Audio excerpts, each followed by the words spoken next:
Poliwa bela jole malin che ani muso demse alini mabakoro mali kono kata sako kana ka munu sokolindo tamtam tv jabarani kani wakatina kaka obisimla kwa kuna fonio wala li konna na ka keni bitene ni obebe octobre kalo klimwa samba fla ani mwa alini duru kibara amunu be ambulo no bina wala kula se oma ola kuma bado fle amba foko aisi mawi okuma kan sama kataka Egypte ka ulufe no ka keni daraja mu na to ko forum daswa ka foko anka ministry fla ni obitalige Burkina ministry mi Burkina alini jamana wera uchenya na boli ko buna kunka aleni mali ministry mi ga bara yo kele ni anko amako Abdoulaye Diop oluko ni nyafolike kaira kafo ko o mago be jemo alega demena IC ali yokuba yali buna kunka mi nanda dola ko wala ko da o bela jelen kuluka ni o temena ga bono ka keni mamunu be ukwana folo kasabu ko ka do femi ko ni barawla ni anko o mago les investisseurs amba foko o hukum konna na ko mali wuli ka joke wala saka sega juru soro iyo mabulo mimita ijo sefa wari miliyari bisaba aleni wulo la nyana bonyokola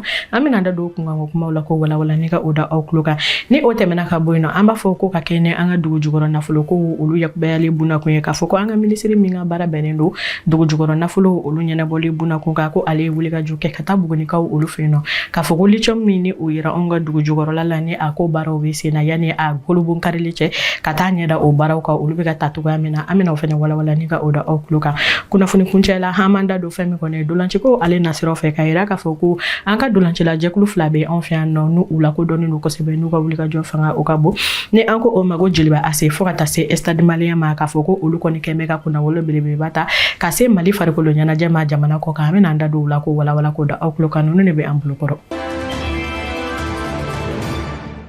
aisi jamana sabani obetalike mali Burkina fokata se Niger ma amba foko oluyo ukuma kan sama kata femi ko ne Egypte ka olu feno uwa daraja kene ka daraja mini anko amako forum ma danswa amba foko o hukum ko nana ko utara kata nyefolike nyeda kura mini uba feka odi aisi jamana ma ni obetalike ministry flala mali alini Burkina ministry mununu uga bara benino uga jamana alini jamana wero chenya na boli o buna kunka ni obetalike Abdoulaye Diop mali ta fokata se Burkina ka oluga ministry mani ale ko karamogo Jean-Marie Traoré amba foni o bara utaraka uke kunuko dimashi amba foni okumebe octobre kalo kleta alini kononton oma ka foko femi kone aisi la maron la sera ko sebe ka sababu yake ni mafla uka kuma la se uye munani uya yira ka foko nyada kura mini olobolo ka odi aisi jamana ma ko obina talike femi koni ni uga nyada folo mino kumdone doni odi kala kana ninka ula sabati aisi jamana kono ka foko ubena kura ninka oke akula ni obi talike aisi jamana olu be se ka yiri wato ga mina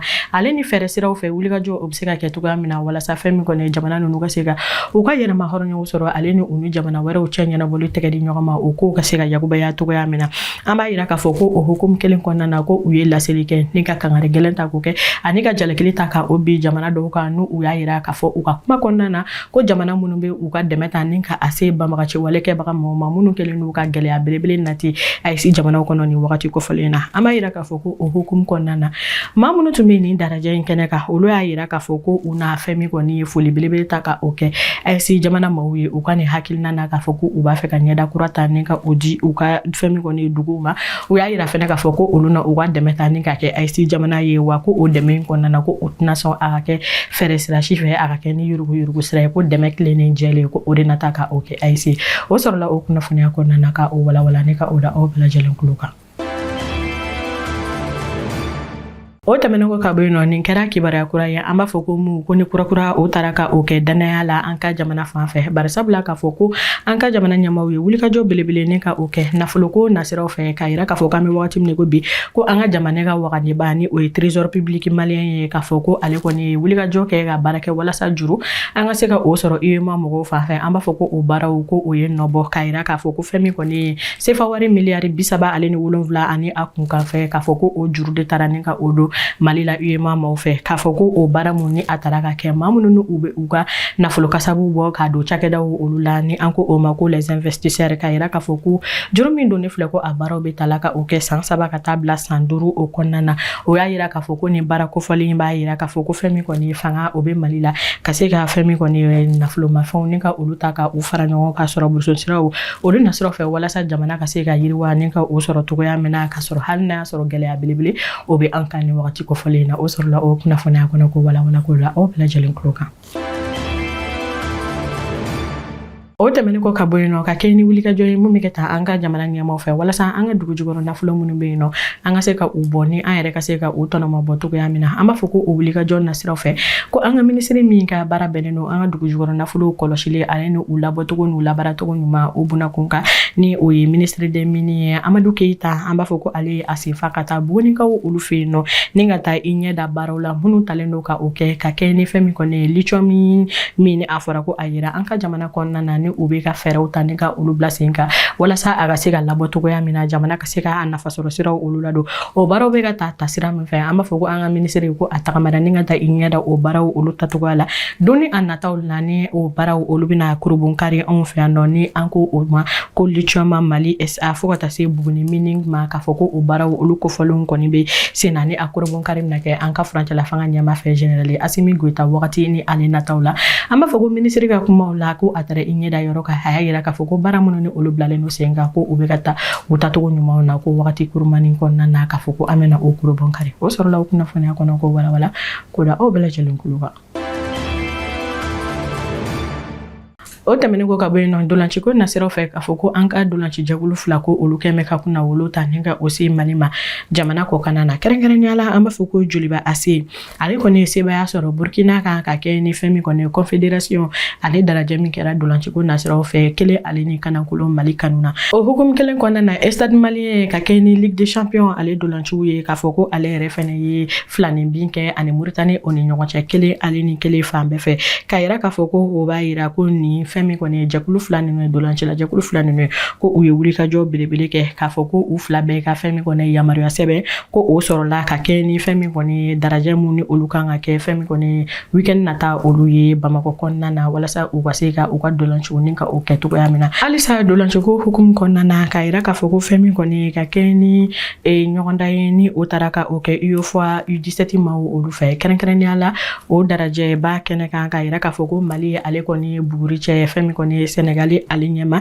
ni o kɛra fila ale ni kanankolo ka taa Sénégalais ale kanu na nka k'a yira k'a fɔ ko hali n'a sɔrɔ ni o dolanci taara ka o kɛ Mali yɛrɛ kɔnɔna na ni Sénégal nana an dasi fo an ka so mais ko fɛn min kɔni ye baara belebele ko o taara ka o kɛ barisabula ko Mali kɔni taara ni ka qualifié ka kɛ ni fɛn min kɔni ye ɲɔgɔndan nata minnu ni olu bɛna kɛ farafinna jamanaw olu ni ɲɔgɔn cɛ ka kɛ ni sifinnakaw ye minnu si bɛ san 17 ɲɔgɔn na bɔɲɔgɔnko la ko an senna ye o darajaw olu kɛnɛ kan o tɛmɛnen ko ka bɔ yen nɔ hali bi dolanci ko nasiraw fɛ an b'a fɔ ko Maroko taara ni ka ale kɛ champion ye fɛn min kɔni ye jɔnjɔn belebele tabaga ye diɲɛ seleke 4 na ka kɛ ni denmisɛnnin minnu ni olu si bɛ san 20 na ka taa barisabula a ye dolanci kɛ ni fɛn min kɔni ye Argentine ye mun ni Maroc ye sebaya sɔrɔ fila ale ni kanankolo ka taa Maroc fan fɛ kɛrɛnkɛrɛnnenya la o sɔrɔla o kunnafoniya kɔnɔ ko walawala ko da aw tulo kan.